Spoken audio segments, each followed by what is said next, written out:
বাংলাদেশ চলচ্চিত্রের ডালিউড কুইন অপবিশ্বাস তিনি সাইবার বুলিংয়ের শিকার হয়েছিলেন। ইতিমধ্যে অপবিশ্বাসের অভিযোগে তদন্ত শুরু হয়েছে এবং 3 জন কন্টেন্ট ক্রিয়েটরকেও সতর্ক করেছে। চিত্রনায়িকা অপবিশ্বাস সাইবার বুলিং সংক্রান্ত অভিযোগের প্রেক্ষিতে 3 জন কন্টেন্ট ক্রিয়েটরকে সতর্ক করেছে ক্রাইম ইনভেস্টিগেশন ডিভিশন, যাদের মধ্যে একজন পুরুষ এবং 2 জন নারী। সিটিটিসির ফেসবুক পেজে বলা হয়েছে, সামাজিক যোগাযোগের মাধ্যমগুলোতে এখন নানা ধরনের বিড়ম্বনার শিকার হচ্ছেন নেটিজেনরা। ফেসবুক, মেসেঞ্জার, টুইটার, ভাইবার, ইমো, হোয়াটসঅ্যাপে ইত্যাদির মাধ্যমে তারা সাইবার অপরাধীদের শিকারে পরিণত হচ্ছেন, যার প্রেক্ষিতে যার ভুক্তভোগী চিত্রনায়িকা অপবিশ্বাস এবং শবনম বুবলিও। জানা গেছে মোট 54টি ফেসবুক পেজের অ্যাডমিন এবং তাদের বিরুদ্ধে তারা জিডি করেছেন। ইতিমধ্যে তদন্ত শুরু করেছে সিটিটিসি। তবে বর্তমান সময়ে এই অভিযোগগুলো অত্যন্ত গুরুত্ব সহকারে দেখছে সিটিটিসি।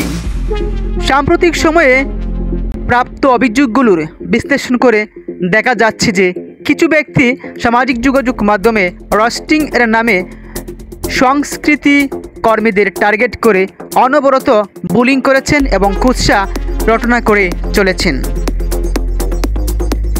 সিটিটিসি আরও বলেছে, সম্প্রতি অভিনয়শিল্পী অপবিশ্বাস ও এহেন অপরাধের শিকার হন।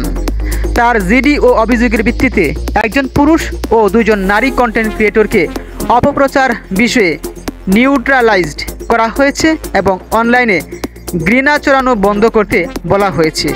এ প্রচেষ্টা অব্যাহত রাখবে সিটিটিসি, অর্থাৎ অভিযোগ করে আপনিও সঠিক বিচার পাবেন। তাই আপনারা অনবরত কাউকে ট্রল করা থেকে, রোস্টিং করা থেকে বিরত থাকুন। সিটিটিসি আরও বলেছে, একটা সুস্থ ও রিজিলিয়েন্ট সাইবার স্পেস আমাদের সবার কাম্য। আমরা বিশ্বাস করি সবাই আইন মানবে এবং সাইবার ইথিক্সগুলো মেনে চলে নিরাপদ সাইবার ভুবন গড়তে আমাদেরকেও সহায়তা করবে। সাইবার স্পেসে যে কাউকে হ্যাক করা অপরাধ এবং তাদের আইনের আওতায় আনা হবে। সংস্কৃতি কর্মী বা সাধারণ মানুষ যেই হোক না কেন, যারাই আমাদের কাছে অভিযোগ করবে, আমরা সঠিকভাবেই তদন্ত করে আমরা প্রয়োজনীয় পদক্ষেপ নেব। তাই আমরা এর পূর্বে শুনেছিলাম শবনম বুবলি এবং অপবিশ্বাস তারা রাজধানী বাটারা থানায় সাধারণ জিডি করেছেন এবং সিটিটিসি তাদের কার্যক্রম চলমান আছে, অব্যাহত রাখবে তারা বলেছেন। তাই আপনিও যখন কাউকে নিয়ে রোস্ট করবেন, মনে করবেন তিনি যদি আপনার বোন হতো বা আপনার পরিবারে কেউ হতো, তাহলে কি আপনি সেটা করতে পারতেন?